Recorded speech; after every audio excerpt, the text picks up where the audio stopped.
لوگ بچوں کے اوپر میں نئے طریقے ایجاد کرتے ہیں، ایسا ہی حال اس رپورٹ میں جو کنی سے ہمارے نمائندہ محمد شہزاد فریدی نے بھیجی ہے۔ السلام علیکم نشیر بھائی، بتائیں بچی آپ کی گم ہوئی ہے، کیسے ہوئی ہے؟ وعلیکم السلام بھائی، ایسا ہوا ہے کہ 2 دن پہلے یہاں سے ڈسچارج ہوئی ہے میری بیوی، تو کس تاریخ کو؟ 9 تاریخ کو، تو وہ عورت ادھر ہی سے میرے بیوی کے ساتھ ملی ہے، گھر رہی ہے میرے 2-3 دن، ٹھیک ہے۔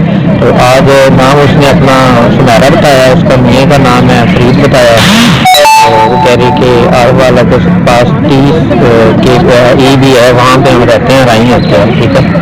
تو صبح 4:30 بجے میں گیا ہوں یہاں سے، تو یہ رہی تھی، تو 5:15 بجے 5:45 بجے کال آئی ہے میری بیوی کی، تو بچی لے کے عورت بھاگ گئی ہے۔ تو میں نے 15 پہ کال کی ہے، تو پولیس فوراً پہنچی وہاں پہ، تو اس کا وہاں پہ انہوں نے انکوائری کی ہے، ابھی ہاسپٹل میں ہے، تو تفتیش چل رہی ہے، کیمرے وغیرہ دیکھنے لگے انشاءاللہ۔ یہ نشیر بھائی ہیں جن کی تیسری میں دوست بن کر آنے والی اجنبی عورت ایک دن کی نوزائیدہ بچی کو لے کر فرار ہو گئی۔ نوزائیدہ بچی کے باپ نے بتایا کہ RHC کمیر میں 9 فروری کو اس کی بیوی کے ہاں بچی پیدا ہوئی۔ ہسپتال میں ہی نکاح پیش عورت سمیرا زوجہ فرید جو عارف اللہ کے کسی نواحی گاؤں سے تھی، سے دوستی ہو گئی۔ وہ عورت میری بیوی کے ساتھ ہی ہمارے گھر آ گئی اور رات کو نشہ آور چائے پلا کر بچی کو اغوا کر کے لے گئی۔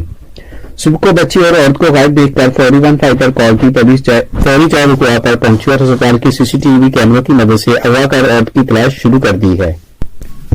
تحصیل جوہی کے علاقہ ٹنڈو رحیم خان میں پولیس مقابلہ، ایک ڈاکو ہلاک، باقی ڈاکو فرار ہونے میں کامیاب ہو گئے۔ ہمارے نمائندہ محمد علی سومرو کی رپورٹ کے مطابق تحصیل جوہی کے علاقہ ٹنڈو رحیم خان میں دوران گشت پولیس کو ڈاکو کے بارے اطلاع ملی۔ ڈاکو کو پکڑنے کے لیے مبینہ پولیس مقابلہ ہوا۔ پولیس مقابلہ میں ایک ڈاکو ہلاک ہو گیا، اس کے ساتھی فرار ہونے میں کامیاب۔ مرنے والی ڈاکو کا اسلحہ بھی برآمد ہوا ہے۔ ڈاکو کی شناخت نہیں ہو سکی، لاش کو جوہی اسپتال منتقل کر دیا گیا ہے اور شناخت کی کوشش جاری ہے۔